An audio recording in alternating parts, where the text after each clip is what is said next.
ዶናልድ ትራምፕ የሶስተኛውን የዓለም ጦርነት ፊሽካ ነው የተባለለትን ውሳኔ አሳልፈዋል። እጅግ አስፈሪ ነው። ነገሮች ወደኛ ሀገርም ቀረብ ብለዋል። አሁን ላይ ሶስተኛው የዓለም ጦርነት የመነሳቱ ነገር አይቀሬ ነው። ምክንያቱም ደግሞ እስካሁኗ ሰዓት ድረስ ብቻ በርካታ ሀገራት ጦርነት ውስጥ ተቀላቅለዋል። አንደኛ የዓለም ጦርነት፣ የሁለተኛው የዓለም ጦርነት በግልጽ ትንቢት የተነገረባቸው ናቸው።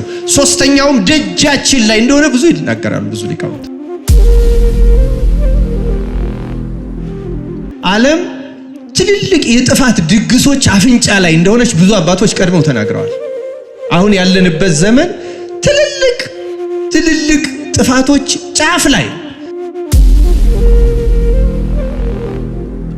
እዚህ ከቴዎድሮስ ጋር አገናኝቼ ዓለም አቀፍ ትንቢት ነው ያ። ብዙዎቹ አሁን በየዓለም ያሉ ሊቃውንትና ቅዱሳን ወደ መጨረሻው ደርሰናል፣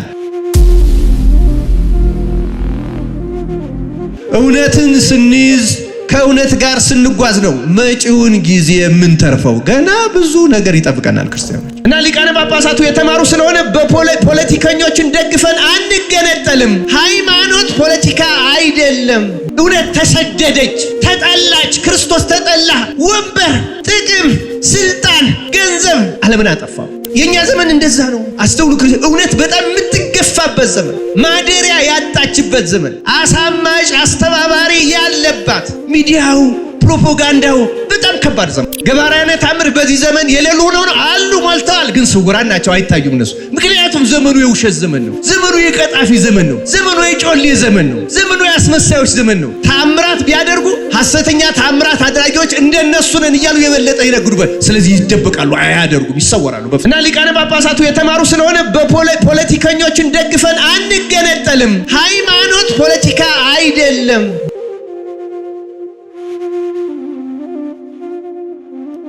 ከእውነት ጋር አብረን እንስራ በሚል ርዕስ ዛሬ እንደ እግዚአብሔር መልካም ፈቃድ እንማማራለን።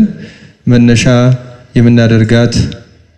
የምናደርገው መጽሐፍ ክፍለ ምንባብ ሶስተኛ ዮሐንስ መልእክትን ነው። ሶስተኛ ዮሐንስ መልእክት አንድ ምዕራፍ ናት ያላት፣ ግን 30-40 ምዕራፍ ካለው ጋር እኩል የሚታይ ይዘት ያላት ጥልቅ መጽሐፍ ናት።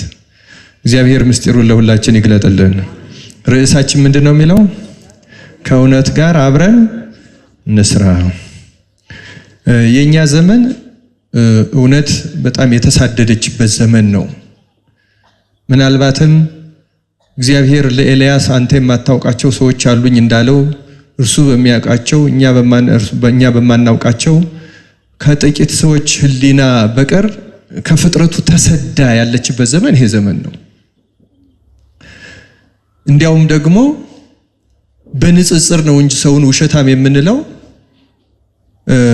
ሐሰት ብዙ ጥበብ፣ ብዙ ፍልስፍና፣ ሙያ፣ በሳይንሱም ሙያ ተደርጎ እንደምታውቁት ፕሮፓጋንዳ ሙያ ነው።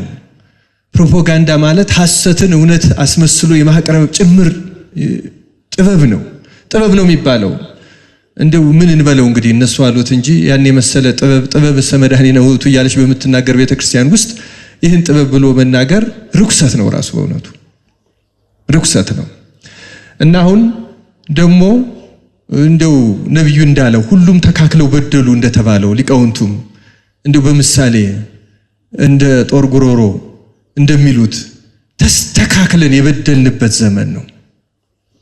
ተስማምተን እንደው የማይዋሽ ሰው ይሄ እኮ ኋላ ቀረ ነው የሚባልበት፣ ድንቆሮ ነው የሚባልበት፣ አልሰለጠንም የሚባልበት፣ መሳቂያ መሳለቂያ የሆነበት፣ በሰውየው አንጻር ክርስቶስ የሚገፋበት ዘመን ማለት ይህ ዘመን ነው በእውነቱ። አሁን ክርስቶስን አልገፋ ነውም ልንል አንችልም። እውነትን የሚገፋ ሁሉ ክርስቶስን የሚገፋ ነው። እንዲያውም ከጥንት አባቶች አንዱ ከኃጢአት ሁሉ ማንኛው ይበልጣል ብለው ጠየቁት። ከኃጢአት ሁሉ ሐሰት ይበልጣል አለ። ለምን አሉት? እውነት ክርስቶስ ስለሆነ እሱን ማሳደድ ነውና አለ። ክርስቶስን የእውነት ነኝ ነው ያለው። በማንኛውም የህይወት ክፍል እውነትን የሚጠላ በሙሉ ክርስቶስን የሚጠላ። አሁን እኛ ማናሳደደው ሊመስላችሁ ይችላል። እንዲያውም ክርስቶስ በሌሎች ከሚሳደዱት በእኛ የሚሰደደው ሊበልጥ ይችላል። እነዚያስ አንድ ቃሉን አያውቁም። ቅዱስ ጳውሎስ እንዳለው በውጭ ባሉት መፍረድ ምን አግዶኝ እንዳለው ምን ያስገድዳል? እነዚያ እንዲሁም በውስጥ ያለ ነው። ቤቱ የእውነት ቤት ነው ይላል ቅዱስ ጳውሎስ ለጢሞቴዎስ በጻፈው። ግን አሁን ቤታችን የውሸት ቤት መሰለ፣ ተገለባበጠ። ግን የሚሆን ሆኖ ደግሞ እውነት አለች፣ ትኖራለች። ምክንያቱም ክርስቶስ ያልነበረበት የማይኖርበት ዘመን የለም። እና ይህን ያልኩት እንደ መግቢያ መጽሐፈ ዮሐንስ መልእክተ ዮሐንስ ሳልሲት ማለት ነው። ሶስተኛው የቅዱስ ዮሐንስ መልእክት አንድ ምዕራፍ ናት፣ ግን በጣም ጥልቅ ናት። እሷን ካንብቤ በዚህ ላይ እንማራለን። እግዚአብሔር አምላካችን ምስጢሩን ለሁላችን ይግለጥልን። የማንኛውም መጽሐፍ ዓላማ ሰውን ወደ እግዚአብሔር ማቅረብ ነው። የማንኛውም ትምህርትም ዓላማ ሰውን ወደ እግዚአብሔር ማቅረብ ነው። በእግዚአብሔር አደባባይ አሽሙርም ስልቂያም ዋዛ ፈዛዛም በእውነቱ ክርስቶስ በመስቀል ላይ ሆኖ ከተሳለቁበት ያስቆጥር እንደሆነ ሲኦልም ያወርድ እንደሆነ እንጂ የሚጠቅመው ነገር የለም። ያንን አናደርግም። በእግዚአብሔር አደባባይ ላይ በክርስቶስ አደባባይ ላይ እርሱ በቆመባት አደባባይ ላይ ዮሐንስ አፈወርቅ በቆመባት አደባባይ አውደ ምሕረት ላይ አትናቴዎስ ቄርሎስ በቆሙባት ላይ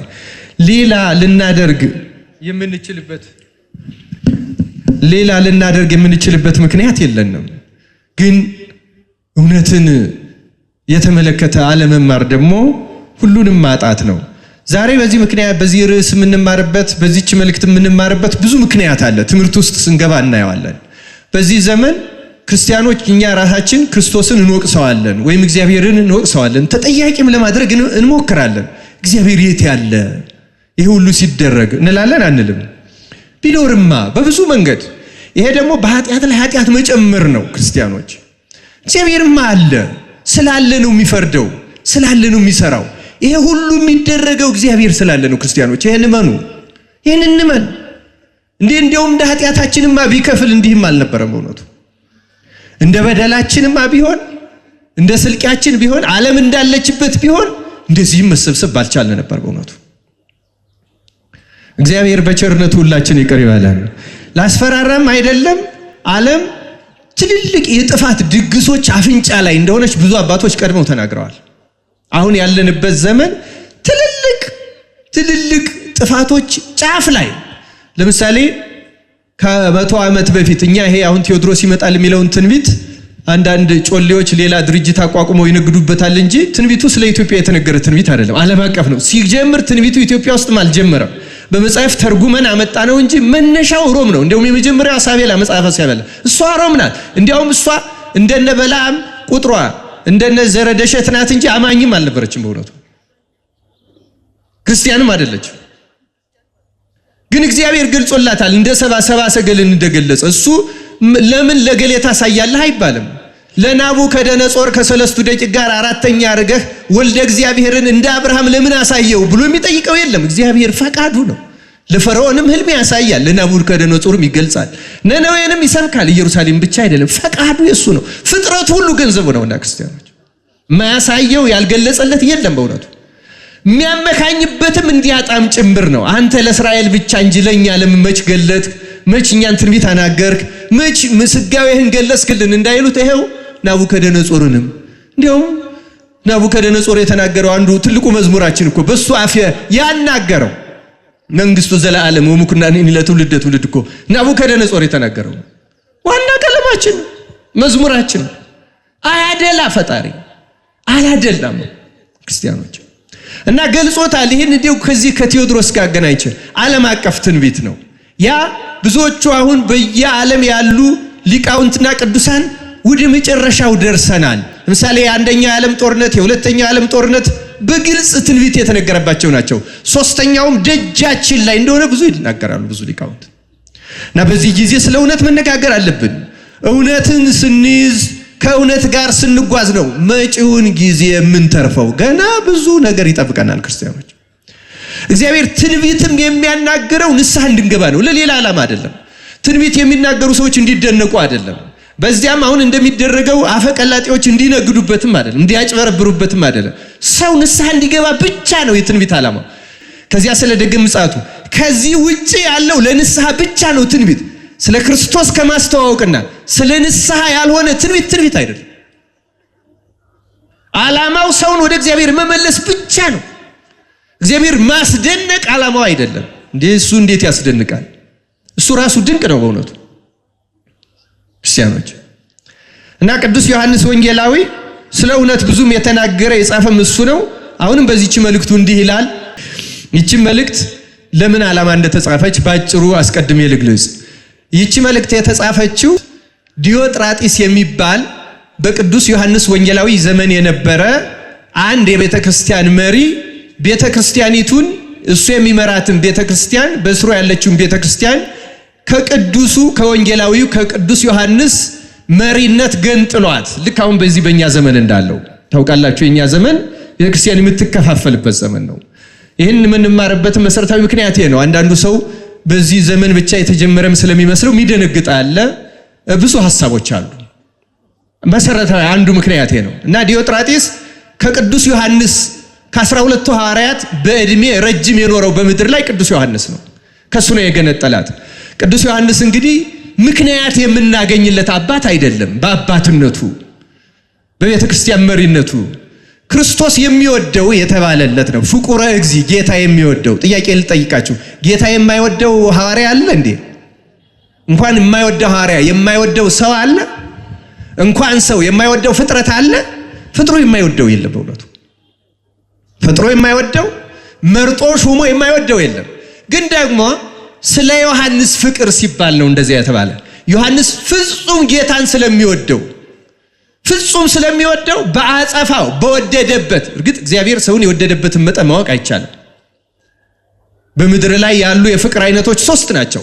ፈጣሪ ለኛ ያለው ፍቅር፣ ሰው ለሰው ሊኖረው የሚገባው ፍቅር፣ ባልንጀራህን እንደራስህ አድርገህ ውደድ የሚል ገደብ ያለው።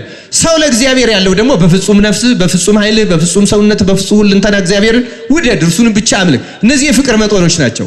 ሁለቱ የሰው ፍቅሮች ናቸው፣ ሰው ለእግዚአብሔርና ሰው ለሰው ያለው። አንደኛው ግን እግዚአብሔር ለሰው ያለው ያን የፍቅር መጠን ማንም አያውቀው።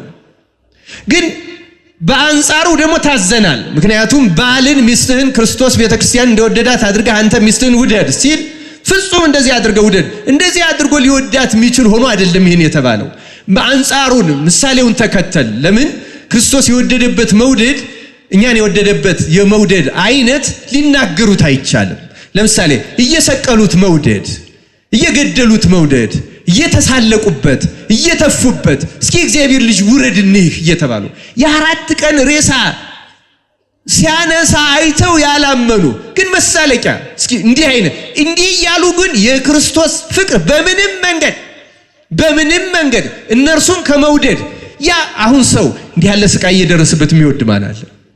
ዛሬ የሚወደውን መውደድ ያቃተበት ዘመን ነው። እንኳን የሚጠሉትን መውደድ በእውነቱ ያቺ ፍቅር አይነት አይደል። ግን ለባልም እንዲህ ተብሎ የታዘዘው ሚስት ብታሰቃይህ አሰቃየችኝ ብለህ አትጥላት፣ ውደዳት ለማለት ነው። ስለነሱ ስለ ባል ስለሚስት አይደለም ዛሬ ትምህርቱ፣ የፍቅሩን አይነት ለማስነገር ነው።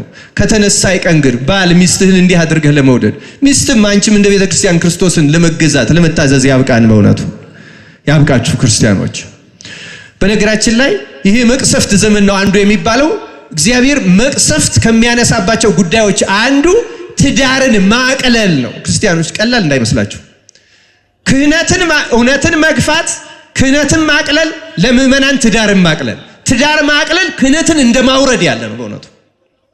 እነዚህ 3ቱ ትልልቅ የመቅሰፍት ምንጮች ናቸው፣ ምክንያቶች ናቸው። ካህናት ክህነትን ሲያቀሉት፣ ሌላው ሲያቀላው አይደለም። ሌላውማ እንደገባው እንኳን እሱ ክርስቶስንም የሚተውበት የሚዘልፍበታል፣ ችግር የለው። ካህን ክህነቱን ሲያቀል፣ ባለትዳር ትዳሩን ሲያቀል፣ ከዚያ ከእውነት ከክርስቶስ ሲለይ፣ እነዚህ የመቅሰፍት ምንጮች እነዚህ ናቸው። ሌሎች ሁሉ በዚህ ስር የሚገቡ ናቸው በእውነቱ። አሁን የኛ ዘመንም ካህን ክህነቱን የጣለበት ዘመን ነው፣ ያቀለለበት፣ ያዋረደበት፣ ያጎሰቆለበት ዘመን ነው። ሌሎቹ ራሱን ተከተለው ነው ያዋረዱት እንጂ ቀድመው አላዋረዱትም። ቢያዋረዱትም ምንም ችግር የለው። የሌሎቹ ማዋረድ ጉዳያችን አይደለም። ከባዱ ራሱ ካህኑ ክህነትን ሲጥለው ሲያዋርደው። መቅሰፍትም የሚያመጣው ይሄ ነው። የምእመናን ትዳራቸውን የትዳር መርከስ ነው። የተመሳሳይ ጾታ ጋብቻ፣ የጾታ መቀየር፣ የምናምን ቅባጥርሶ፣ የሴቶች ጉዳይ፣ የወንዶች ጉዳይ ምንም እነዚህ በሙሉ ትዳርን የማጸየፍ የማርከስ ናቸው። ባል የሚስት ራስ ነው ለምን ይላል? እኩልነት ነው፣ እንደዚህ ነው። አትፈላሰፉ። አትፈላሰፉ። ከተፈላሰፋችሁ የሰው ህይወት በሚለውጥ መንገድ ተፈላሰፉ። በእውነቱ የእግዚአብሔርን ቃል ከሆነ ከእግዚአብሔር እንስማው እና ክርስቲያኖች ተመልከቱ። ስለ ቅዱስ ዮሐንስ ነው ብናገረው። እግዚአብሔር ሁሉንም ይወዳል፣ ሁላችንንም ይወዳል። ዮሐንስ ግን በፍጹም የሚወደው ነው፣ ጌታን የሚወዳል። ዮሐንስ ማለት ክርስቲያኖች ጌታ የሚወደው የተባለለት በስቅለት ውስጥ ከመጨረሻው ድረስ ያልተለየ እመቤታችን ንጽሕት ቅድስት ድንግል ማርያምን እናት ትሁን ተብሎ የተሰጠ እስከመጣ ድረስ ቢኖርስ ማንከልክሎ ብሎ እንዳይሞት ጌታ ቃል የገባለት በቤተ ክርስቲያን ታሪክ ውስጥ የመጀመሪያው ነባቤ መለኮት በእንግሊዘኛ ቴዎሎጂያን የሚባለው ነባቤ መለኮት ማለት ነው። ነባቤ መለኮት ማለት ምን ማለት ነው? ቅዱሳን ቢበቁ ነገረ ፍጥረትን በማየት ነው ቢበቁት። የተሰወረ ያያሉ፣ የትም ሆነው ያለውን ይገልጣሉ፣ ብዙ ነገር ያያሉ፣ ይራቀቃሉ።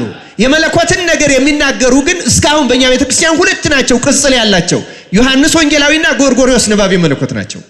ምስራቆች ሶስተኛ ሰው አለን ይላሉ እነሱ። እስካሁን በዓለም የምናውቃቸው እነዚህ ሁለቱ ናቸው።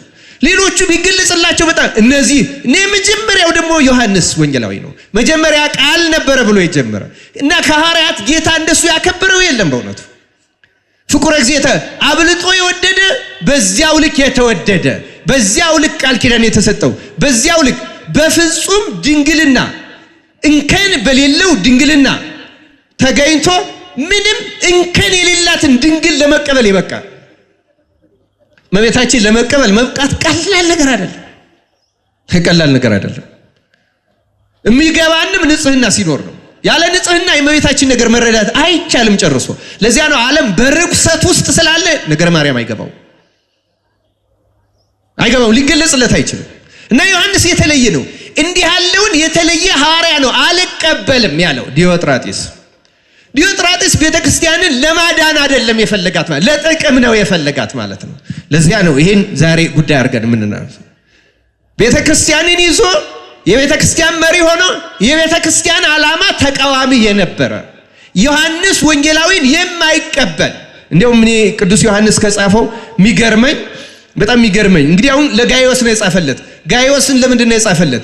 ዲሜጥሮስና ዲዮጥራጥሪስን እያነጻጸረ ዲዮጥራጥሪስ እኛን አይቀበልም፣ ዲሜጥሮስ ግን እውነት ራሷ ትመሰክርለታለች፣ እኛ ምን መሰክርለታለን፣ እናንተም ምስክርነታችሁን እያለ ዲሜጥሮስ ምስክርነት እሱ በትክክለኛው መንገድ ነው የሚሄደው፣ ያኛው በስተት ነው የሚሄደው፣ ይሄ በትክክሉ ነው የሚሄደው።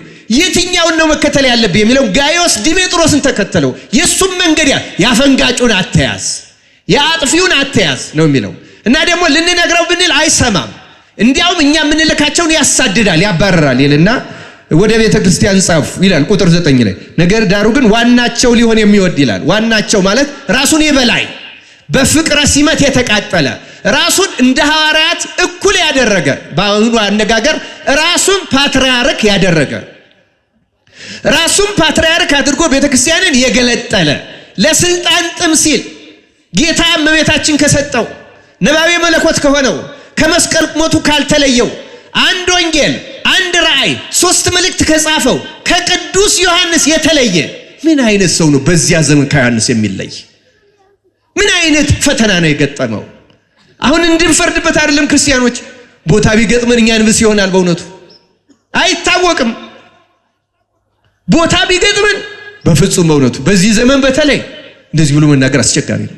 እግዚአብሔር በቸርነቱ ሁላችን ይጠብቃል። ስለዚህ ዋናቸው ሊሆን የሚወድ ራሱን የበላይ ያደረገ አለቃ ያደረገ ይህ ፍትወት ከጥንት ጀምሮ እርግጥ አንደነቅም፣ በኋላ ምን እናነሳዋለን፣ አይቀበልንም ካለ በኋላ ስለዚህ ይላል ቅዱስ ዮሐንስ እኔ ብመጣ በእኛ ላይ በክፉ ቃል እየለፈለፈ። በጣም ይገርማል። በዮሐንስ ወንጌላዊ ላይ ክፉ ቃል የሚለፈልፍ ተመልከቱ ክርስቲያኖች። ከዚያው ወደ ኋላ ሄደን እናያለን በኋላ። ግን ዮሐንስ ወንጌላዊን የሚነቅፍ ምን አይነት መምህር ነው? ምን አይነት ካህን ነው? ምን አይነት አገልጋይ! እንዴት ያለሽ ድፍረት ናት የዚህ ሰው ድፍረት! በእኛ ላይ ክፉ ቃል እየለፈለፈ እንዲያ እንዳይለፈል ሰው ዮሐንስ ወንጌላዊን ይሰድባል፣ እሱን ያማል፣ በሱ ላይ አፉን ይከፍታል። እንዴው ምን ያህል የተበደለ ሰው ነበር ይሄ ሰው! እግዚአብሔር እኛን እንደዚህ ከመሆን ሳናውቅ እንደ ዮሐንስ በተመረጡት ላይ አፋችን ከመጥፍ ክፈት እግዚአብሔር በቸርነቱ ይጠብቃል። እያለ ነው የሚናገረውና ክፉ ቃል የሚለፈልፍ በጣም ይገርማል። የሚያደርገውን ስራ አሳስባለሁ። ይህም ሳይበቃው ይላል እሱ ራሱ ወንድሞችን አይቀበልም፣ ሊቀበሏቸው የሚወዱትንም ከልክሎ ከቤተ ክርስቲያን ያወጣቸዋል። እና ዮሐንስን የሚቀበሉት እውነተኛ ቤተ ክርስቲያን የሚቀበሉ ስርዓቷን የሚቀበሏትን ደግሞ ያባረራል። ጥፋተኛ ናችሁ እያለ ይሄ ከዚያ ዘመን ጀምሮ እስከ ዛሬ ድረስ ዘልቋል በእውነቱ።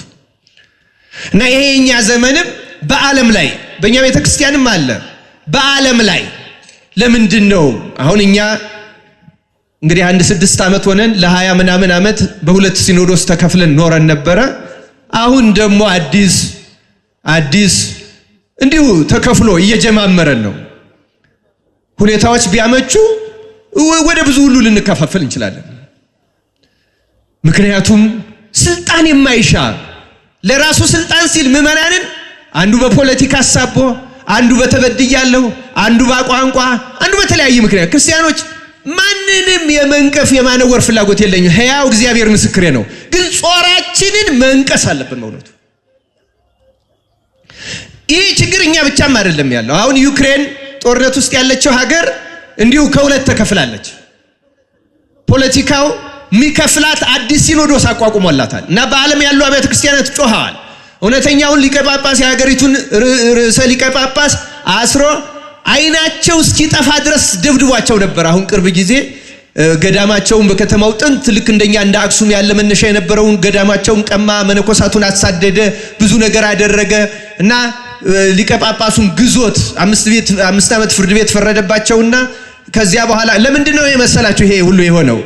የዩክሬን ቤተክርስቲያን ሲኖዶሷ የራሽያ ነው ሩሲያና ዩክሬን ደግሞ ጦርነት ላይ ናቸው እና የዩክሬን መንግስት ምንድነው የሚለው? ሩሲያ ጦርነት ከፍታ እየወጋችን ተገንጠል ራስህን ቻል ነው። የዩክሬን ጳጳሳት ደግሞ የሚሉት በፖለቲካ ምክንያት ጸብና ጦርነት ቢፈጠርም ቤተክርስቲያንን እንደ ፖለቲካ መገንጠል አይቻልም፣ ቀኖና የሚባል አለ። ብድግ ብሎ ፓትርያርክ አይኮንም፣ ብድግ ብሎ ሲኖዶስ ማቋቋም አይቻልም። ተነጥለልን ብንለይ እንኳን በስርዓት ነው አናደርገው። መንግስት ደግሞ ካልተለየህ እንደ ጠላት ያይሃለው። ይሄ ነው አሁን የዩክሬን ያለው። በዓለም እንዳለ እንድታውቁት ነው። ለማታውቁት ብዙዎቻችሁ ልታውቁት ትችላላችሁ። እና ሊቃነ ጳጳሳቱ የተማሩ ስለሆነ በፖለቲከኞችን ደግፈን አንገነጠልም። ሃይማኖት ፖለቲካ አይደለም። በዘር ምክንያት ቤተክርስቲያንን አንከፍልም። የተማሩ ስለሆነ የኛማ ደጋፊ ተገኝቶ ነው እንዴ 10 በወርና በእጅ ነበር በእውነቱ። ቀሌን አይደለም እንድንሳለቅ የኛን አባቶች እንድንጠላም አይደለም። ግን እውነት ተገፋች፣ እውነት ተሰደደች፣ ተጠላች። ክርስቶስ ተጠላ። ወንበር፣ ጥቅም፣ ስልጣን፣ ገንዘብ ዓለምን አጠፋው። እንደው በዚህ በስቅለት ዕለት ለይሁዳ ወልዶ ወልዱ ይደምሰስ የምንለው ራሱ እንዴ እንደገና ተገለበጠ እንዴ የሚያሰኝ ነው። አሁን እንዴ ይበዝሁ ወይትባዝሁ የተባለ እኮ ነው የሚመስለው። አሁን ሳንሆን ስለምንረግም ይመስለኛል የበዛብን። ሳንሆን ስለምንረግመው በልማድ ሳንነጻ ስለምናደርገው ይመስለኛል። እንዴ ይላል እኮ ሲራክ መጽሐፈ ሲራክ ይላል ኃጢአት እየሰራ እክህደከ ሰይጣን የሚል ሰው ራሱን ይረግማል ይላል። ሲራክ እንደዚያ ነው የሚለው። እክህደከ ቢሉት ራስን ነው ይላል። ራስን ነው በነገር አሁን የይሁዳ ራሳችን ነው የምንረግምበት። እንደዛ ነው የሆነብን፣ እየደረሰብን ያለው እንደዛ ነው እየሆነ ያለው። እግዚአብሔር በቸርነቱ ይቅር ይበለን ክርስቲያኖች። እና የዩክሬኑ ሊቀ ጳጳስ ተራዱን አሉ ወጥተው በሚዲያ ነው እኔም ያየሁት፣ በሌላ መንገድ አይደለም። ክርስቲያኖች ተራዱን ቀኖና የሚባል አለ። ይሄ ምዕራቡ ሚዲያ ያንጋጋዋል። ምን ይላል? ቀኖና እናንተ እንደምታስቡት አይደል፣ እንደዚህ አይደረም። ማን ይስማቸው? የራስን ቻል። አረ የራስን መቻል አይደለም፣ አብሮ የመጽደቅ ነው። እንደ ጎጆ መውጣት የሚባል የለም በሃይማኖት። ቢናገሩ ማን ይስማቸው? በጭራሽ 5 ዓመት ተፈርዶባቸው ገዳሙን ተቀብተው ሩቅ 40 ኪሎ ሜትር ከመንበራቸው አውጥተው ባዶ ቤት አጋዛቸው። እዛ በሌሊት ደብዳቤ ልኮ ቅጥቅጥ አድርጎ አስደበደባቸው ሊቀ ጳጳሱን። ይገርማቸዋል። አይናቸውን ሰርጀሪ ተሰርተው ሲወጡ ጋዜጠኛ ሄዶ እስኪ ምን ይላሉ ብሎ ጠይቃቸው። በመደብደብዎት ምን ተሰማዎት ሲላቸው ኃጢአተኛ ስለሆንኩ ይገባኛል አሉት። አቤት መንፈሳዊነት አንዳንድ ጊዜ ያስቀናል በእውነት። እኛ ብንሆን ከዚህ ወገን ስለሆንኩ ከዚህ ዘር ስለሆንኩ ነገሌ እንዲህ ያሉ ሰዎች መተው ደበደቡኝ ነበር ምንለው። መንፈሳዊ ሰው እንደዛ ይቀበለዋል። እኔ ኃጢአተኛ ስለሆንኩ ይገባኛል ነው ያሉት። ኃጢአተኛ ስለሆንኩ ይገባኛል ለማለት ያብቃን አምላካችን በእውነት። እና ክርስቲያኖች ከጥንት ጀምሮ ይሄ መከፋፈል አለ፣ ግን እንድታውቁት ነው፣ እንዳትረበሹ። የሚያስፈልገን እኛ ምንድነው ከእውነት ጋር መጓዝ ነው። ዛሬ የምንማረው እሱ ነው። በእውነቱ መቅድሙን አበዛውባችሁ ይመስለኛል፣ ግን ትንሽ ታሪክ መናገር እፈልጋለሁ። ይሄው በሐዋርያት ዘመን ነበር። ወደ ኋላ ለምን አንሄድም? ወደ ኋላ ብንሄድ እኮ መጀመሪያ አመጽና ተከፍሎ ነው የጀመረው። ሳጥናኤል እኮ ነው በሰማይ እኮ ነው የተጀመረው። ተከፍሎ የጀመረው ገና በሰማይ ነው። ክርስቲያኖች መደነቅ የለብንም። በማንኛውም ጊዜ ይፈጸማል፣ በማንኛውም ጊዜ ይሆናል። መደነቅ የለብንም። እኛ የሚጠበቅብን ምንድነው? ወገን ፍለጋ አይደለም፣ የሀገር ልጅ ፍለጋ አይደለም። እኛ የምንፈልገው ማንን ነው የምንፈልገው? ርዕሳችን ተናገሩ። ማንን ነው የምንፈልገው? እውነትን ነው የምንፈልገው። በቅጥነተ ሕሊና እውነትን መፈለግ ቀላል አይደለም። በእኛ ዘመን በእውነቱ በጣም ከባድ ነው። የኛ ዘመን የእንትን እጂ መጽሐፈ ነገሥት ላይ ያሉትን የዘማ ሴቶች ታሪክ ነው የሚመስል። መጽሐፈ ነገሥት ቀዳማዊ የሶሎሞን ጥበብ የተገለጸባቸው 2 ዘማ ሴቶች ነበሩ። በአንድ ቤት ይኖሩ ነበር። እርግጥ በተርጉማን የምዕመናን ምሳሌዎች ናቸው ብለዋል። በአንዲት ቤተክርስቲያን ውስጥ ይሄ አለ ብለው ሲል እውነትም ነው። እና እነዛ ዘማ ሴቶች በ3 ቀን ልዩነት ልጆች ወለዱ ይላል። ከወለዱ በኋላ ቀድማ የወለደችው መጽሐፈ ነገሥት ቀዳማዊ ምዕራፍ 3 ቁጥር 16 ላይ ቀድማ የወለደችው ልጇን ተኝታበት፣ በአገራችን አነጋገር አፍናው ይባላል፣ ሞተባት። ሲሞትባት ቀድማ ከእንቅልፏ ስለነቃች ስታዩ የሷ ልጅ ሙቷል። የሞተ ልጇን አንስታ ለዚያችኛው አስታቅፋ የዚያችኛውን ያልሞተ ልጅ ወስዳ ታቀፈች። ጧት ያችኛው ስትነቃ የሞተ ልጅ ታቅፋለች። ስታየው የሷ አይደለም። አይ ይሄማ የሞተው የኔ አይደለም ያንቺ ነው አለች። አረ የኔማ የያዝኩት ነው የኔ አይደለም። እንግዲህ ተመልከቱ፣ ገና በ3 ቀን ነው የፈጸመው። የ3 ቀን ሕፃንን የየትኛው ልጅ መሆን መለየት ይቻላል? ይቻላል ወይ? ይኸው ከባዱ ነገር ይሄ ነው። መለየት ከባድ ሆነ። ወደ ሶሎሞን ሄዱ። የኛ ዘመን እውነት እንደዚህ ናት ክርስቲያኖች። ልክ እንደነዚህ እውነትና ሐሰቱ መለየት በጣም ከባድ ነው። እንደ ሶሎሞን እንደ ዳንኤል ሶስናን ባዳነበት ጊዜ እንዲው እንደዚያ የረቀቀ ጥበብ የጸጋ እግዚአብሔር የተሰጣቸው ካልሆነ በቀር በዚህ ዘመን ሚዲያ ሰምታችሁ ምናምን ሰምታችሁ እውነት መለየት ከባድ ውሸት ነው። ወደምናደላለት ነው እንጂ ምንስማማው እኛ ልቡናችን። እውነቷ ግን በጣም ከባድ ናት። ለዚያ ነው ሶሎሞን ሲጨንቀው ምን አለ? ታሪኩን ታውቁታላችሁ። ሄደው ተካሰሱ እና ያቺ ልጇን አፍና የገደለችው የኔ ነው አለች፣ ያቺኛዋም የኔ ነው ለውጣብኝ ነው አለች። እንዴት አድርጎ ይለየው? ይሄ ዘመን እኮ እንደዚህ ያለ ነው ታውቃላችሁ። ይሄም እንደዚህ ነው ይላል፣ ያ እንደዚህ ነው ይላል። በጣም ከባድ ዘመን። ክርስቲያኖች የእውነት አምላክ ክርስቶስ እውነትን ግለጽልን በሉት። በእውነት እሱ እውነት ነው፣ እሱ ጥበብ ነው። ከልቤ ነው የምነግራችሁ። እግዚአብሔር ምስክሬ ነው። ለዚህ ሰው ከልቡ እውነትን ከፈለጋት እግዚአብሔር በማናውቀው መንገድ እውነትን በልቡናችን ውስጥ ያሳድራታል፣ ያለብማል፣ ማስተዋል ይሰጣል፣ ይገልጻል፣ ምልክት ይሰጣል። እውነትን ካልሆነ መለየት በጣም ከባድ ነው። እንደነዚያ ሴታኛ አዳሪ ልጆች በጣም ሶሎሞንን ግን እግዚአብሔር ጥበብን ሰጠው ሊያስከብረውም ስለሆነ። ስለዚህ ሰይፍ አምጡልኝ አለ። ሰይፍ አምጡልኝ። ሰይፍ መጣለት። በቃ ይሄን የተረፈውን ሕፃን ከሁለት ሰንጥቁትና አንዱን ክፋይ ለአንዷ ስጥ አለ። የዚህ ጊዜ ልጇን ቀድማ የገደለችውና የለወጠችው እሺ ንጉሥ ወይ ይከፈል አለች። አሁን ይቺ ፍትህ ፈላጊ ትመስላለች ስታዩት። ያችኛው እውነተኛ ወላጇ ግን ንጉሥ ወይ እንደዚህ አታድርግ፣ ለምን ይሄኛው ይሞታል? በቃ እሷ ትውሰደው ይቅርብኝ አለ። ሶሎሞን ልጁ የማን እንደሆነ አወቀ አላወቀም? በቃ ይሄ ይከፈል ያለችው እናቱ አይደለችም። በነገራችን ላይ እንደዚህ ናቸው። መጀመሪያ እውነት የኔ ነው ብለው ሐሰተኞች ይከራከራሉ። በኋላ ግን ተመልከቱ፣ ፍርድ ሲመጣ ይኸው እንደዚህ ያለ ሶሎሞን በጥበብ ነው የፈረደው። ዓላማቸው የሐሰተኞች ስናየው የራሳቸው ልጅ መጥፋት የሷ ልጅ መሞት አልነበረም ያሳዘናት። ለካስ ያሳዘናት የዚያች ልጅ መኖር ነበረ። ለዚያ ነው ይገደል ያለችው።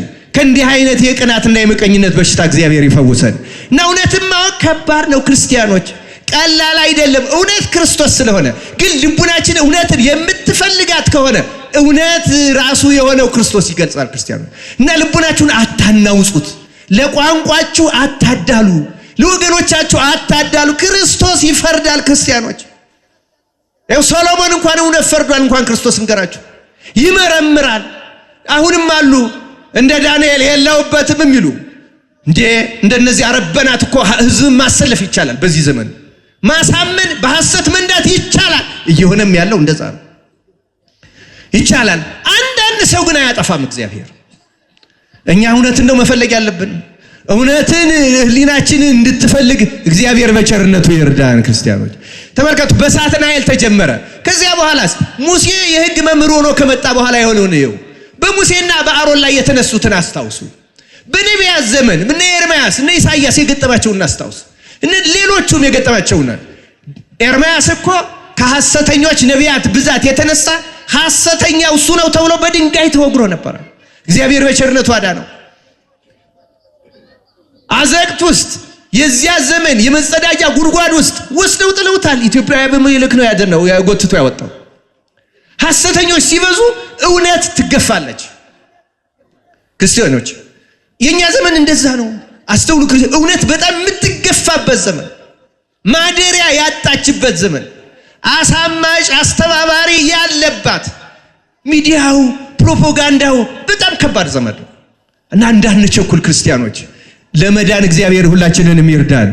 የእውነቴን ነው የምነግራችሁ። እንደዚህ ዘመን ከባድ ዘመን የለም። ምን ሰማው ሁሉ ህሊናን የሚያረክስ ነው። እንድንፈርድ፣ እንድንተች፣ እንድንጠላ፣ እንድንጸየፍ፣ እንድንመጻደቅ የሚያደርግ የኛን ኃጢአት አስረስቶ በሰዎች ኃጢአት ላይ እንድንፈርድ እና ቤተክርስቲያን ሁሉ አንዳንዱ ሰው አሁን ከመመጻደቁ የተነሳ አይ እኔ ቄሶች ባሉበት ማየት አልፈልግም፣ እኔ መነኩሴ አልፈልግም፣ እኔ ጳጳሶች ማየት እንዴ ጳጳስ እንዲህ ያደርጋል። ለምን እንደዚህ ትላለህ ወዳጄ? ጳጳስም እኮ ሰው ነው። ፓትርያርክም ሰው ነው። ቄስም ሰው ነው። መነኩሴም ሰው ነው። ከጥንት ጀምሮ ያለ ልንገርህ፣ አትመጻደቁ ክርስቲያኖች። ስለ እውነተኞች እኮ ሚዲያው አይነግራችሁም። ልንገራችሁ፣ ስለ ጻድቃኑ ይነግራችኋል፣ አይነግራችሁም። ገባራነ ታምር በዚህ ዘመን የሌሉ ሆነው አሉ ሞልተዋል፣ ግን ስውራን ናቸው፣ አይታዩም እነሱ። ምክንያቱም ዘመኑ የውሸት ዘመን ነው። ዘመኑ የቀጣፊ ዘመን ነው። ዘመኑ የጮሌ ዘመን ነው። ዘመኑ የአስመሳዮች ዘመን ነው። ታምራት ቢያደርጉ ሐሰተኛ ታምራት አድራጊዎች እንደነሱ ነን እያሉ የበለጠ ይነግዱበት። ስለዚህ ይደበቃሉ፣ አያደርጉም፣ ይሰወራሉ። በፍጹም በዚህ ዘመን እውነተኛ ታምራት አድራጊዎች በጣም በድብቅ ካልሆነ በቀር አያደርጉም። ሐሰተኞቹን ሰይጣን ስለሚጠቀምባቸው በጣም የተከደነ ነው። ክርስቲያኑ ግን ሞልተዋል አሉ። ቅዱሳን ስጉራን አሉ። እውነት ይሄ እውነት ነው። በኢትዮጵያ አስደናቂ ቅዱሳን ዛሬም አሉ። በእውነቱ ምናልባት ከየትኛው ዘመን የማያንሱ ቅዱሳን አሉ። ማን ያውቃቸዋል? ክርስቶስ ያውቃቸዋል። የሚያውቃቸውም ሰዎች ይኖራሉ በነገራችን ላይ አሉ። ምክንያቱም ከዘመን እግዚአብሔር ተሰውሮ አያውቅ ከየትኛውም ዘመን። ግን መምረጥ ማወቅ አማኝ ማለት እውነትን አጥብቆ መፈለግ እና በየዘመናቱ ለምሳሌ በቤተ ክርስቲያን መከፈል ታሪክ ልንገራችሁ። በሮማ ካቶሊክ ቤተ ክርስቲያን በፖፕ ላይ ፖፕ ወይም በፓትርያርክ እየተሾመ 41 ጊዜ በታሪካቸው ተከፋፍለው ያውቃሉ። ይሄን ታሪክ ሰምታችሁ ታውቃላችሁ? 41 ጊዜ እንደው የኛ ብቻ ምናምን። አሁን ካቶሊክ በዓለም ላይ አንድ ፖፕ ነው ያላት፣ የትም ሀገር ሆኖ። እንዲያውም 14ኛው ክፍለ ዘመን ላይ ለ40 ዓመት በጣም የከፋ ክፍፍል ደርሶባቸው ነበር በታሪካቸው። ለምን? በአንድ ወቅት 4 ሰዎች ፖፕ ሆኑ። 4 መጀመሪያ ከሁለት ተከፈሉ። ከዚያ ህዝቡ ሌላ እነዚህ ሁለቱም ሐሰተኞች ናቸው፣ ሌላ ንጹህ እንምረጥ አሉና 3ኛ ሌሎች መረጡ። ይሄኛውም አይሆንም አሉና 4 መረጡ። በ4 ተከፍላ 40 ዓመት ተወዛግበዋል። እነሱ እንደኛ አንድ ሀገር አይደሉም፣ በጣም ብዙ ሀገር ናቸው። ያኔ አውሮፓ በሙሉ ካቶሊክ ነው የነበረው፣ ፕሮቴስታንትም ገና አልተፈጠረም ነበር። ስለዚህ የየሀገሩ መንግስት ፍላጎት የተለያየ። ያኔም ለመጣላታቸው ምክንያት የሆነው በታሪካቸው ሮማውያን ነበሩ ፖፖች የሚሆኑ።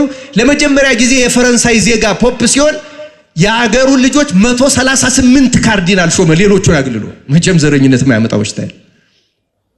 መንበሩንም ከሮም አንስቶ ፈረንሳይ ውስጥ ወሰደው። ያኔ ሮሞች ሌላ ሾሙ። ይሄንን ሁለቱንም ደግሞ የጠሉ 3ኛ 4ኛ። በኋላ ግን እኔ የማደንቀው ታሪካቸውን የማነሳው በአንድ ነገር ስለምደነቅ ነው።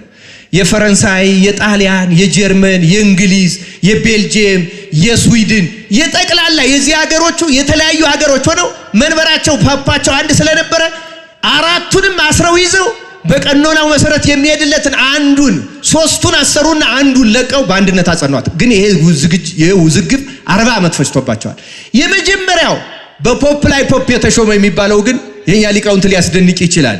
አቡሊዲስ ነው እኛ በሃይማኖት አበው የምናውቀው አቡሊዲስ በኋላ ታርቆ ለቀደመው እንትን ሰጥቶ እሱም በኋላ እንደገና በስርዓቱ ተሹሞ በሰማይትነት አንገቱን በድንጋይ እንትን አስረው ባህር ያሰጠሙትና በሰማይትነት ገድሉን የፈጸመ ጻድቅ ነው። ምን አመሰግነው። የመጀመሪያው በፖፕ ላይ ፖፕ የተሾመ ግን በታሪክ አቡሊዲስ ነው።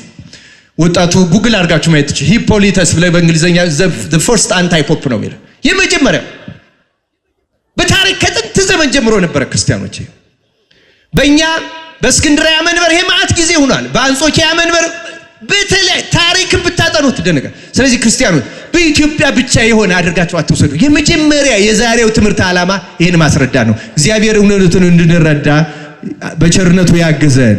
ይሄን ስል እኛ ብቻ አይደለም የተጎዳ ነው የበደል ነው አይዟችሁ እያልኩ በስህተት ለማጽናናት አይደለም፣ ግን እውነት ነው፣ የታሪክ አካል ነው።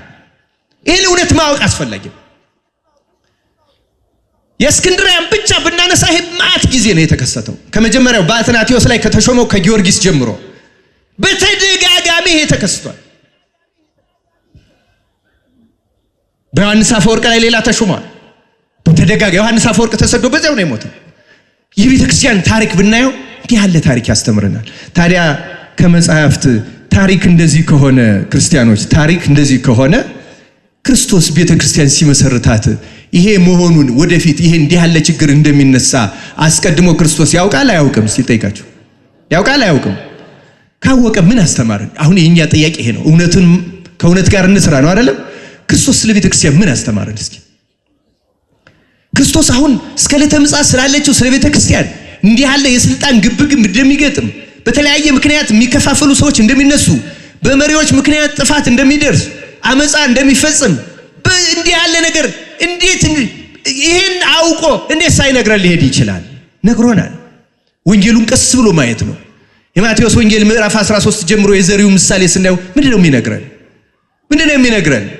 ዘሪ ሊዘራ ወጣ። ሲዘራም አንዳንዱ በመንገድ ዳር ወደቀ፣ አንዳንዱ በእሾህ ላይ ወደቀ፣ አንዳንዱ በጭንጫ መሬት ላይ ወደቀ፣ አንዳንዱ በለም መሬት ላይ ወደቀ፣ 30 60 100 አፈራ የሚለውን ይህን አልተረጉምም። ራሱን የቻለ ትምህርት ግን እሾህ ባለበት ላይ ወደቀ የሚለው የስልጣንና የገንዘብ ጥቅም ያለባቸው ናቸው። በዚያ ላይ የበቀለው የተዘራው በቅሏል፣ አድጓል። የቃል እግዚአብሔር ችግር የለም፣ የማስተማር ችግር የለም፣ የምን ችግር የለም፣ አደገ ይላል። እንዳያፈራ ግን ወደ ጽድቅ እንዳይለወጥ ሺሾህ የተባለ ስልጣን፣ ፍቅረ ሲመትና ፍቅረ ነዋይ፣ ሶስተኛው ፍቅረ ውዳሴ፣ እነዚህ ናቸው እሾህ የሚባሉ ሶስቱ ናቸው። ገንዘብ፣ ስልጣን፣ ክብር። አሁንም ቤተክርስቲያን እጅ ከወርጅ ብዙ ሊቃውንቷ፣ ብዙ መሪዎቿ፣ ብዙ አገልጋዮቿ ደክመው አገልግለው በእውነቱ ጎምርቶ በቅሎ ስንት ነገር ኖሯቸው ፍሬ እንዳያፈሩ ግን እሾህ አንቆ ያዘ። ይህን እሾህ ክርስቶስ ነቅሎ ይጣለልን። በእውነቱ ክርስቲያኖች አገልጋዩ የከንቱ ውዳሴ ስንቱን አንቆ ያዘው።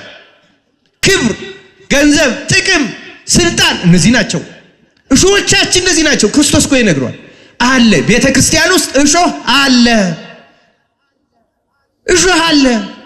ዘሩን እንዳያፈራ አንቆ የሚይዝ እሾህ አለ ነግሮናል ክርስቶስ። ዘሪው መልካም ዘር ከዘራ በኋላ ጠላት መጥቶ እንክርዳድ ዘራበትን ብሎ ያስተማረው ስለ ኑፋቄ ብቻም አይደለም።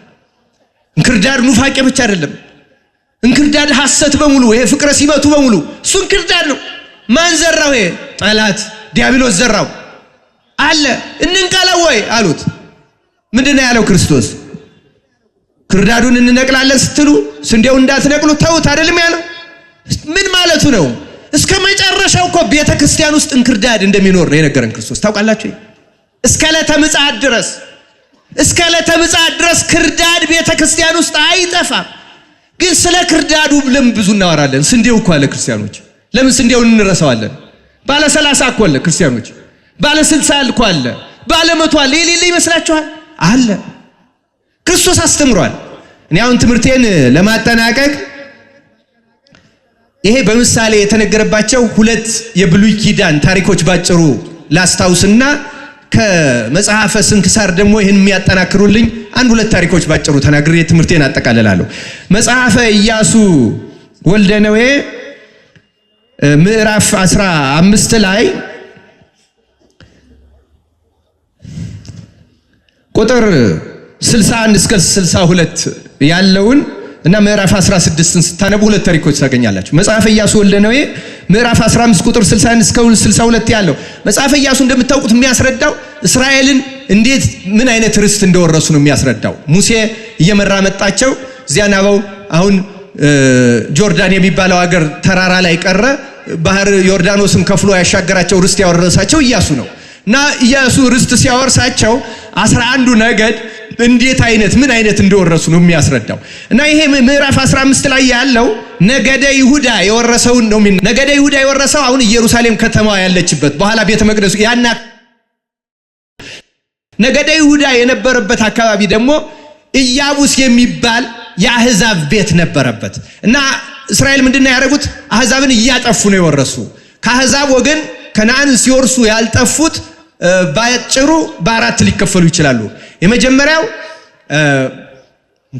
እዚሁ መጽሐፈ ኢያሱ ምዕራፍ 9 ጀምሮ የተጻፉት የገባዖን ሰዎች ናቸው። እነሱ በልዩ ቃል ኪዳን ተርፈዋል። ባለ ቃል ኪዳን ሆነው ርስት ተፈቅዶላቸዋል የገባዖን ሰዎች። ሁለተኛ እነዚህ ኢያቡስ ናቸው። ሶስተኛ ከነዓን ናቸው። አራተኛ ይሄ ከጋዛ በታች አሁንም ድረስ ጦርነት ያልተለየው የፍልስጤም ወገን። ከነዚህ ውስጥ ያሉትን አህዛብ አጥፍተዋቸዋል በሙሉ። እና እነዚህን ኢየሩሳሌም እንግዲህ ኢየሩሳሌም ማለት የእግዚአብሔር ከተማ ማለት ነው። የቤተ ክርስቲያን ምሳሌ ናት። ታዲያ ተመልከቱ ክርስቲያኖች፣ እነሱ ኢያቡሳውያንን አጥፍተው ለመውረስ እንደሌሎች ሲፈልጉ ኢያቡስን ሳያጠፏቸው ቀሩ። እና መጽሐፉ የሚለው ኢያቡስ እስካሁን አሉ። እኔ የቤተ ክርስቲያን መተርጉማ ምን ይሉታል? ኢየሩሳሌም የቤተ ክርስቲያን ምሳሌ ናት።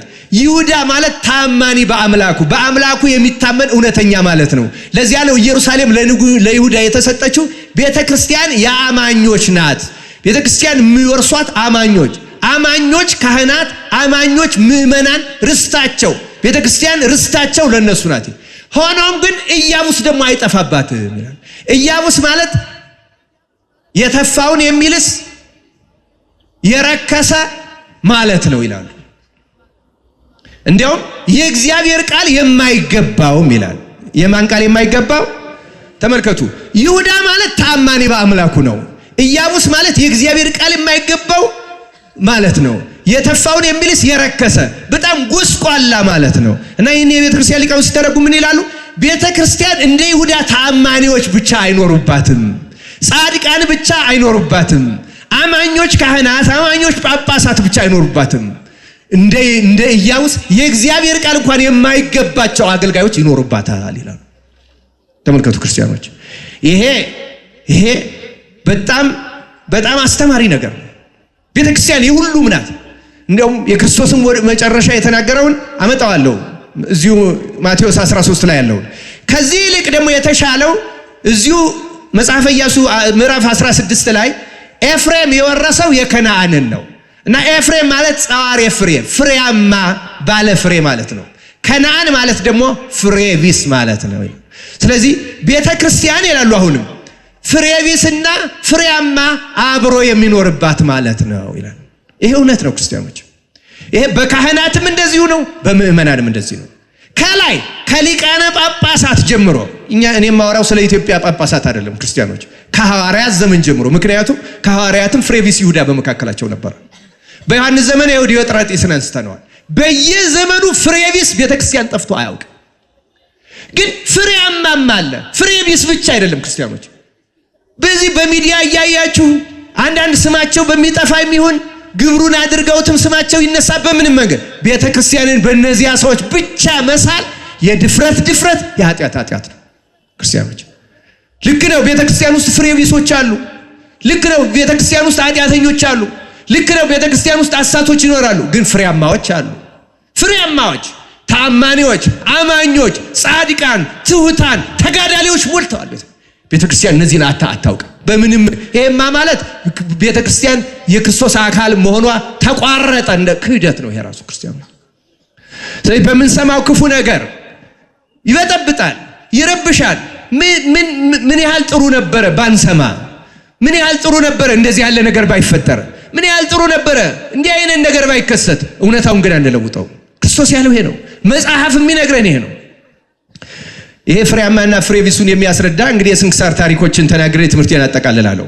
በቤተክርስቲያናችን በስንክሳር ሊቃውንቱ የሚያነሱት በዚህ አሁን እየተረሳ ባለው ወቀቦሙ ጸሎቱም ላይ የማይቀረው የሚነሳው በጽኑ አማላጅነቱ አባ ለትጹን የሚባል ጻድቅ አለ። እስኪ ስሙን ጥሩት። ለትጹን በሉ እስኪ። አባ ለትጹን በረከቱ ይደርብን።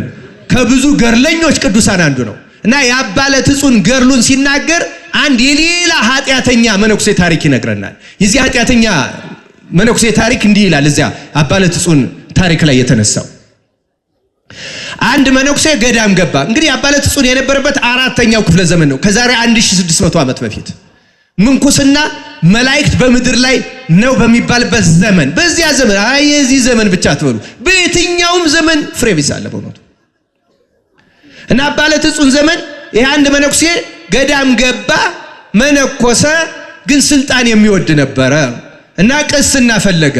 ቅስና እንዳሁኑ በእውነቱ ቅስና በእኛ ቤተክርስቲያን የተበደለ ነው። ምንም ይህን መናገር ይቻላል። ምክንያቱም የግብጽ ጳጳሳት አንዳንድ እየመጡ በስንት ጊዜ አንድ ጊዜ ስለሚገኙ ሰብስቦ ማሾም እንኳን ባንቀልባም ላይ ያለ ቢሾሙ ይገባ ነበር የዛ ጊዜ። ምክንያቱም አይገኝም። በኋላ ደግሞ የዚያ ትውፊት ቀጥሎ ነው አሁንም እንደፈለገ እየሄደ እየተቀበለው የሚሄድ እንጂ ቅስና በሌሎቹ ከእግዚአብሔር ምልክት ያላየ ሰው አይሾማትም። ዲያቆን እየተመረጠ ሊሾም ይችላል። ቅስና ግን ምልክት ያልታየለት ሰው አይሾምም። ምክንያቱም ቅስና እሳት ናት፣ እሳት ናት። የመለኮትን ስጋና ደም እንዳሁኑ እንዲዋዝ አልነበረች። አሁንም በሌሎቹ እንደዚያ ነው። በነገራችን ላይ በፍጹም እንደዚያ በድፍረት ነው የምናገረው። እንደዚህ እንደኛ ቤት ቀልድ የለበትም። ንጹሃን ተጋዳዮች ካህናት መኖራቸውን ሳትረሱ ነው ክርስቲያኖች። እና የመነኩሴ ቅስና ፈለገ። ቅስና ሲፈልግ በገዳም ደግሞ ቅስና የሚቀበል አይገኝም። ሁሉም ወደ ተጋድሎ ነው የሚያደላ። ከቀሰስኩ ቀድስ እባላለሁ፣ ከቀደስኩ ሰዎች ያዩኛል፣ ና አናዘኝ፣ ና ምከረኝ እያሉ ከገር ሊያወጡኛል፣ ነገር ያሰሙኛል፣ ልቡናዬን ያዘነግቷል እያሉ ቅስና አይወዱም ተጋዳዮች፣ አይቀበሉም። በግድ ነው ተገደው ነው የሚቀበሉት ቅስና። ስለዚህ ቅስና የሚቀበል ሲገኝ ሂድ ተሾማሉ። ሊሾም ሄደ። ሊቀ ጳጳሱ ሲመረምረው ልቡናው ስልጣን እንደሚፈልግ ተረዳና ገና አልበቃም ብሎ አሁን አልሾምህም ሌላ ጊዜ ተመለሳለሁ። እንዲህ ሲለው ይሄ ትዕቢተኛ መነኩሴ ምን እንዳሁኑ ሰርቲፊኬት የለ፣ ማህተም የለ፣ ደብዳቤ የለ፣ አሁን ተሾም ያለው ብል በትከሻዬ ላይ ሰውነቴ ላይ ምልክት ወይ አይታወቅ ማን ያውቅብኛል አለና ሄዶ ገዳም ውስጥ ሳይሾም ተሾም ያለው ብሎ ተናገረ። ገዳሙ ደስ አለው።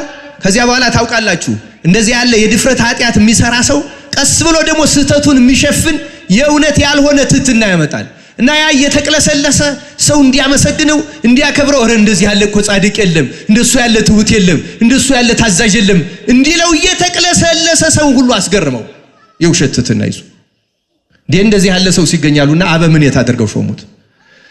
ቅስና ሳይቀበሉ የክርስቶስን ስጋና ደም እንደመፈተት ያለ ትልቅ ኃጢአትና ድፍረት ስለሌለ ክርስቶስም ታጋሽ ነው፣ ታገሰው።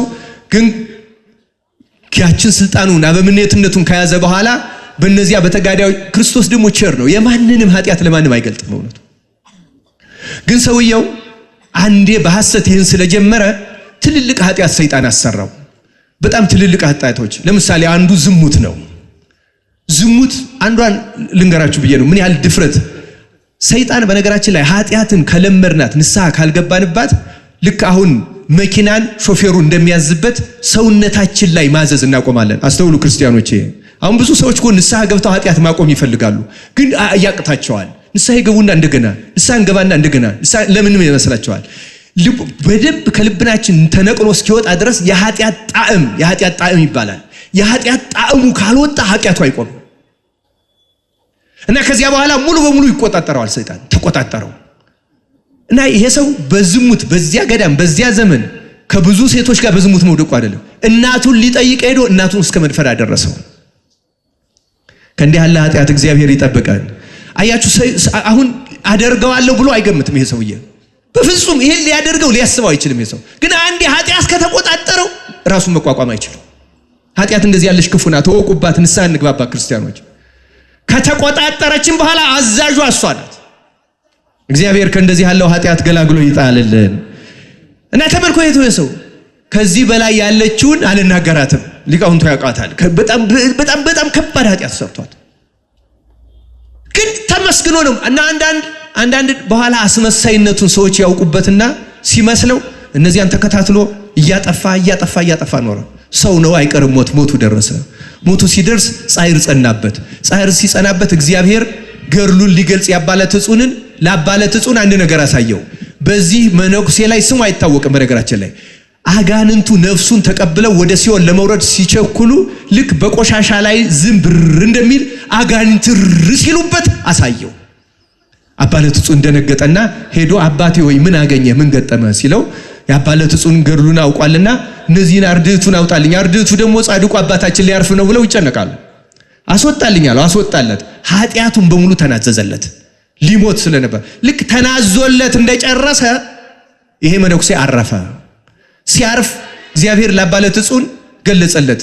ነፍሲቱን ወስደው በእግዚአብሔር ፊት አቆመው አጋንንት ተረክባ ሲሄዱ ወደ ሲኦል ስትወርዳየ አባ ለትጹን እግዚአብሔርን ማረልኝ ይችን ነፍስ አለው። በምኑ አምርልሃለሁ አለ። ተናዞልኛል። ይሄን ሁሉ ጽኑ ኃጢያት ቢሰራ ነው። ጻድቃን ማለት እንደዚህ ናቸው። በነገራችን ላይ ጻድቃን ማለት የፈለገ ከባድ ኃጢያት ቢያዩ ኃጢያተኛውን አይጠሉም። የእግዚአብሔርን ጸጋ በውስጣቸው ስላለ እንዲህ ያለውን ቸርነት እግዚአብሔር ለሁላችን ያደለን። አሁን እናንተ እውነተኛ ክርስቲያኖች መሆናችሁ የሚታወቀው በዚህ ነው። በነገራችን ላይ ክርስቲያኖች መሆናችን የሚታወቀው ኃጢያት በተጨባጭ ሲሰራ ያየነውን ሰው ከመጥላት አይምሮአችን ከተከለከለ እውነት ክርስቲያን ነን። ያን ያየነውን ሰው በስመ አብ ወወልድ ወመንፈስ ቅዱስ እያልክ የምትሄድ ከሆነ በጣም እኛም ተጨማሪ ኃጢያተኞች ነን።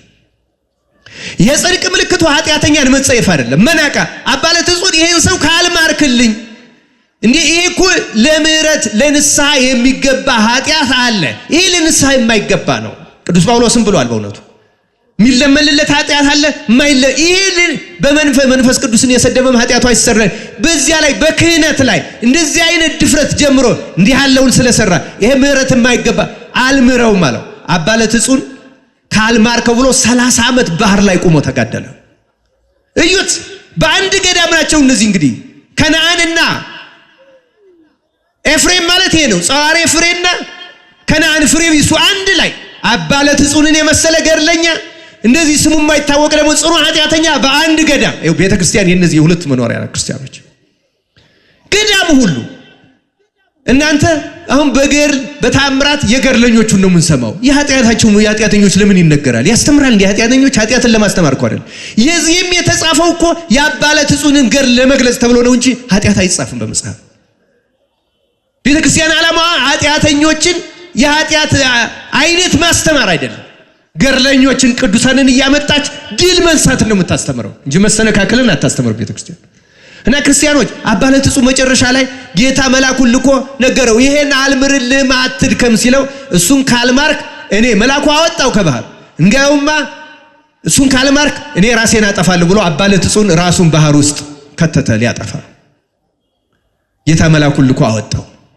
ላንተ ስል አለው ጌታ፣ ላንተ ስል ይችን ነፍስ አልምራትም፣ ገነት አትገባም፣ ግን እንዳልተፈጠረች አድርጌ አጠፋታለሁ አለና ከሲኦልም ከገነትም እንዳትወጣ ማለት ነው። የተፈጠረችውን ነፍስ ለአባ ለትጹን ሲል እንዳልተፈጠረች አድርጎ አጠፋት ይላል። ለዚህ ነው የኛ አባቶች አባ ለትጹንን በምልጃው የሚጸኑት። የአባ ለትጹን ምልጃ እኛንም ከኃጢአት ታደነን። ክርስቲያኖች ተመልከቱ። ቤተክርስቲያን ማናት ካላችሁ፣ ቤተክርስቲያን ማለት አባ ለትጹንን የመሰለ በዚያ ገዳም መኖሩ የማይታወቅ እኛም አሁን የዚያ ዘመን ላይ ያውቁት ይችላሉ። እኛም ተጽፎ ባናገኘው የዚያ የሱ ዘመን ቅዱሳን ግን አያውቁትም። የዚያ ዘመን መነኮሳት አያውቁትም አባ ለትጹን ማን እንደሆነ ድንገራችሁ። በጣም ብዙ ሰዎች በዘመናቸው አይታወቁ ግን ይኖራሉ። በኋላ እግዚአብሔር ገድላቸውን እያጻፈ እናውቃቸዋለን እንጂ በዘመናቸው ቤተክርስቲያን እንደዚህ ያሉ እንደ አባ ለትጹን ያሉ ገድለኞች ጥንትም ነበሩ፣ ዛሬም ያሉ፣ ወደፊትም ይኖራሉ። እግዚአብሔር በእነሱ ጸሎት ሁላችን ይጠብቀን። አሁንም ተጠብቀን ያለ ነው ክርስቲያኖች። በዚህ አንድ ታሪክ ልጨምራችሁ። በዚህ በኢየሩሳሌም ስንክሳርም ላይ ያለ ታምረ ማርያም ላይ አምጥተውታል። እንዴት እንድንጠነቀቅ የሚያስረዳ ኃጥእ ጻድቁ ሳይለይባት የሚኖር ናት ቤተክርስቲያን። ክርስቲያኖች በኢየሩሳሌም የሚኖር አንድ ጻድቅ ሰው ነበረ እና ይሄ ጻድቅ ሰው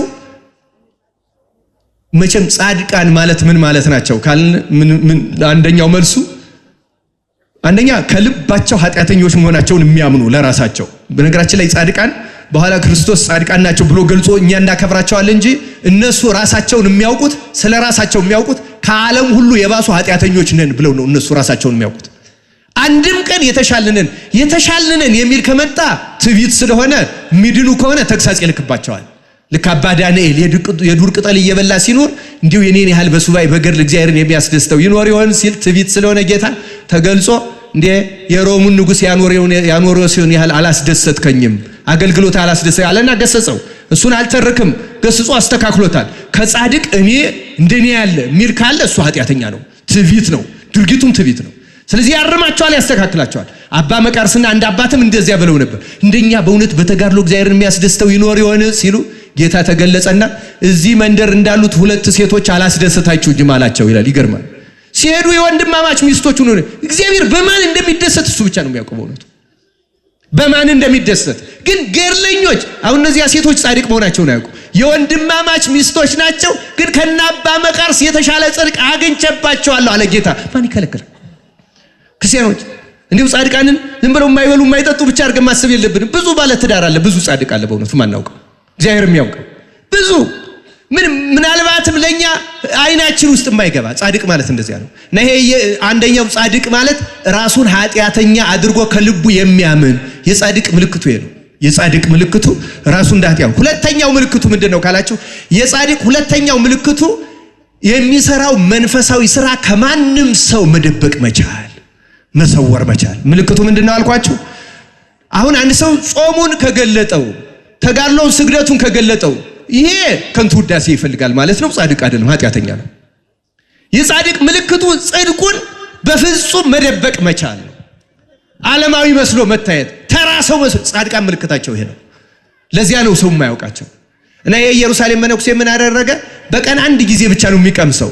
ገዳሙ እዚያ የክርስቶስን ስነ ስቅለቱን ቦታውን ፈልጎ ጎለጎታ እዚህኛ ሀገር በረንዳ ዳሪ እንደምንላቸው ከግንብ ስር ማዳበሪያ እንደዚህ አድርገው እንደሚኖሩ ከግንቡ ስር እንደዚህ ቻለች መጠለያ ሰርቶ ይኖራል።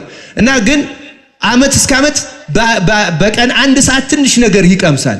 ግን ያችን ሰዓት ምን አረጋት? ጧት አረጋት አውቆ ለመስጸድቁን ለመሰወር። እና ጧት ሲሄዱ በአብይ ጾምም በፍልሰታም በምንም ጧት ሲበላ ነው የሚያዩት። እና ሰዎች ምን ይላል? ይሄ ሆዳም ይሉታል። አያችሁ ጽድቁን እንዴት እንደሰወራት። የጻድቃን ምልክታቸው ምንድነው አልኳችሁ? ጽድቃቸውን ምን ማድረግ ነው? መሰወር ነው። 24 ሰዓት አንዴ እንደሚቀምስ ማንም አያውቅም።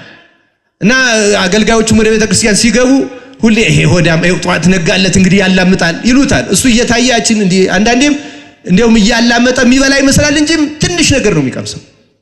ጻድቅ ማለት ጽድቁን የሚሰውር ማለት። ግን በሱ ሌሎቹና መቤታችን ክብሩን ልትገልጽ ወዳ መሄጃህ ደርሷልና ስጋው ደሙ ተቀበል ቁረብ አለችው። ሄዶ ለካህኑ ተናገረ። አቁርቡኝ አለ። አረ ይሄ ማይጾም አቁርቡኝ ይላል አሉት። ሊቀ ጳጳሱ ነገሩት። እሱ እንደገረነ ሊቀ ጳጳሱ ምን አለ? ጥሩ ነው ይቁረብ፣ ግን እንደለመደው ጧት እንዳይበላ ሂዳችሁ እጁን ያዙት አለ። ሳይቆርብ እንዳይበላ እጅ እግሩን ይዛችሁ በግድ እናቆርበዋለን አለ።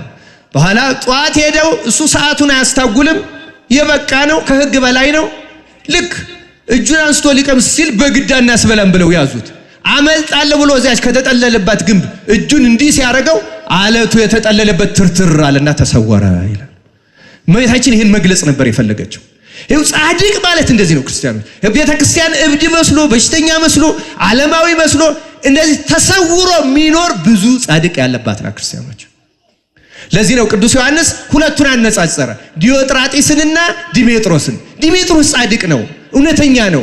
እውነት እናንተ ትመሰክሩለታላችሁ፣ እውነት ራሷ ትመሰክርለታለች፣ እኛም እንመሰክርለታለን። ምስክርነታችን እውነት እንደሆነ ታውቃላችሁ። እርሱን ምሳል አለው ጋይዮስ። ዲሜጥሮስ ምን አይነት ሰው ካል? ዲሜጥሮስ በዘመኑ የነበረው መከፋፈል እያየ ያላደላ፣ ለወገኔ ያላለ፣ ለሀገሬ ልጅ ያላለ፣ ለቋንቋ ተናጋሪ ያላለ፣ ለእውነት ብቻ ዮሐንስ ያመሰክር። እውነት ራሷ ትመሰክርለታለች። እውነት የምትመሰክርልን ያደርገልን። ክርስቲያኖች የተወደዳችሁ የእግዚአብሔር ቤተሰቦች ጌታ ቤተክርስቲያንን በእውነት ከሁሉም ማቴዎስ ወንጌል ምዕራፍ 13 ቁጥር 49 አካባቢ ከሁሉም አይነት የሰበሰበችን መረብ ትመስላለች ነው ያላት። ከሁሉም አይነት ቤተክርስቲያን ከሁሉም አይነት የሰበሰበች ናት። ካስመሳዩ፣ ከሌባው፣ ከምቀኛው ወደ ባህር የተጣለ መረብ ብዙ አይነት ሐሳብ የሚበላው የማይበላው ነው ሰብስቦ የሚያመጣው። የማይበላውን ያንን አውጥተው ይጥሉታል ነው ያለ። በዕለተ ምጽአት ያ ይፈረድበታል፣ ወደ ውጭ ይጣላል። ቤተክርስቲያን መረቢቱ ግን ሁሉን ታጠምዳለች። ቤተክርስቲያን የሁሉም መገኛ ናት። ሌቦችን አይተን እውነተኞች የሉም አንበል። ኃጢአተኞችን አይተን ጻድቃን የሉም አንበል። ሐሰተኞችን አይተን እውነተኞች ነው። ቤተክርስቲያን የሁሉም ናት። ክርስቲያኖች እንዲህ ያለ ሰው ቤተክርስቲያን አይኑር አትበሉ። ምን አገባን? በምን መቼ እንደሚምረው ማናውቀው ከአንዳንዱ ክርስቲያኖች እንዴት ይቅር እንደሚለው ምንም እናውቀው ነገር የለም። የኛ ግዴታ ምንድነው? እውነትን አውቆ እውነትን እንደ ዲሜጥሮስ መርጦ ከእውነት ጋር መስራት፣ ለእውነት መኖር፣ አለመፍረድ፣ አለመመጻደቅ። ይኸው እንደዚህ ተደብቆ እንደኖረው ጻድቅ አንዳንድ ሰው ኃጥእ ሊመስለን ይችላል። እጅግ ጻድቁ ሰው ክርስቲያኖች፣ ገለኛው ሰው ተራ ሰው ሊመስለን ይችላል። ቤተክርስቲያን በጣም ተደብቀው የሚኖሩ ብዙ ጻድቃን ያሉባት ናት። ከውረት ጋር አብረን እንድንሰራ አምላካችን ክርስቶስ የእውነት አምላክ ይርዳን። ቤተክርስቲያን ፍሬ ቢስና ፍሬያማ የሚኖርባት ናት። ቤተክርስቲያን ይሁዳና ኢያቡስ የሚኖሩባት ናት። ይሁዳ ጌታን የሸጠው ማለት ብቻ ሳይሆን ይሁዳ ታማኞች፣ አማኞችና የእግዚአብሔር ቃል የማይገባቸው። ይገርመኛል። የእግዚአብሔር ቃል የማይገባው ማለት ማን ነው በእውነቱ? ምን አይነቱ ሰው ይሁን እንደዚህ ያለው? እኔ አላውቅም፣ እግዚአብሔር ያውቃል በእውነቱ። እና ክርስቲያኖች ይሄ ዘመን እውነት የተገፋችበት ነው፣ ሐሰት የሰለጠነበት ነው። አቅጣጫችንን እናስተካከል። አቅጣጫችን ከእውነት ጋር፣ አቅጣጫችን ከንስሐ ጋር፣ አቅጣጫችን ከቤተክርስቲያን ጋር። ቤተክርስቲያኑ የማንም መኖሪያ ናት። አትሰቀቁ፣ አትጸየፉ፣ አትመጻደቁ፣ አትተቹ፣ አንተች፣ እንምጣ። ከጻድቃኑ በረከት እናገኝ፣ ከእውነት ጋር እንስራ፣ ለእውነት እንታዘዝ። ስለ ሐሰተኞች አትጨነቁ፣ ክርስቶስ ፍርዱን ይሰጣል። ማንም የሚቀር የለም። ክርዳዱ በውጭ ወደ እሳት ይጣላል ነው ያለ። እናድነውም ብንል እንኳን እናድነውም የሚጠፋው። ይልቁን እኛ ሳናውቀው በፕሮፓጋንዳ ታታለን ሐሰተኞችን ደግፈን ከሐሰተኞች ጋር እንዳንጠፋ አምላክ በቸርነቱ ይጠብቀን። ይቆየን። ወስብሐት ለእግዚአብሔር።